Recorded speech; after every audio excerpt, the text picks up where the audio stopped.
Making requests consciously.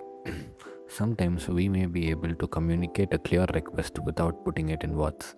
Suppose you are in the kitchen and your sister, who is watching television in the living room, calls out, "I'm thirsty."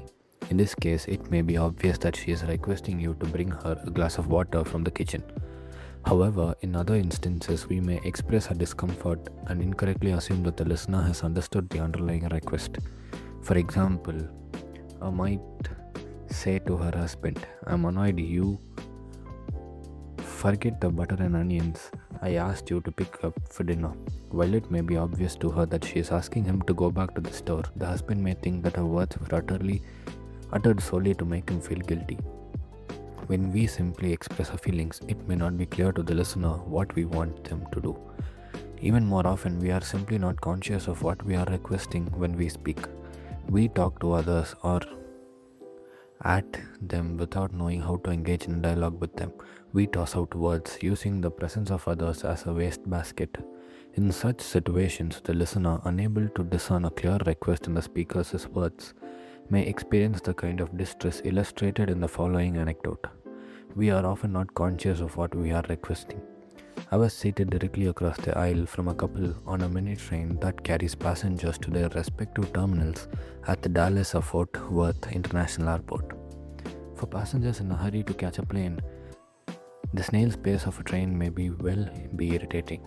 The man turned to his wife and said with intensity, "I have never seen a train go so slow in all my life." She said nothing, appearing teased and uneasy as to what response he might be expecting from her. He then did what many of us do when we're not getting the response we want. He repeated himself. In a markedly stronger voice, he exclaimed, "I have never seen a train go so slow in all my life." The wife, at a loss for response, looked even more distressed.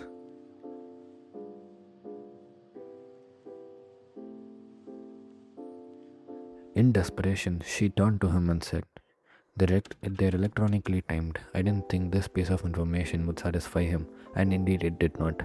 For he repeated himself a third time, even more loudly, "I have never seen a train go slow in all my life."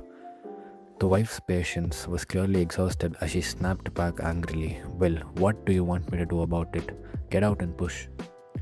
Now there were two people in pain. What response was the man wanting?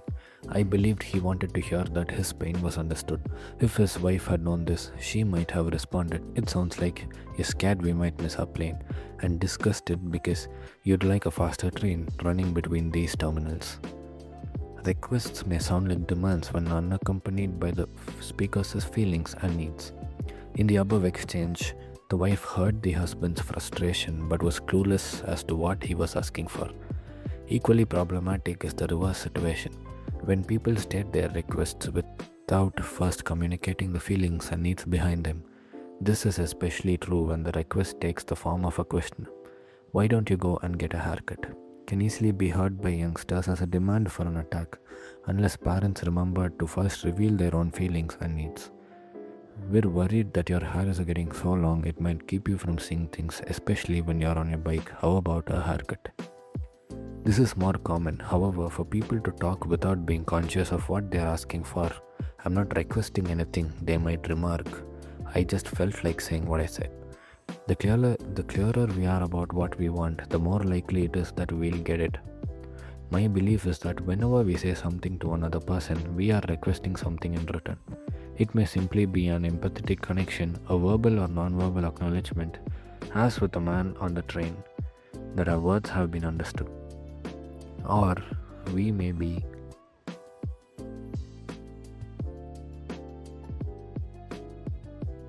requesting honesty. We wish to know the listener's honest reaction to our words, or we may be requesting an action that we hope would fulfill our needs. The clearer we are on what we want back from the other person, the more likely it is that our needs will be met.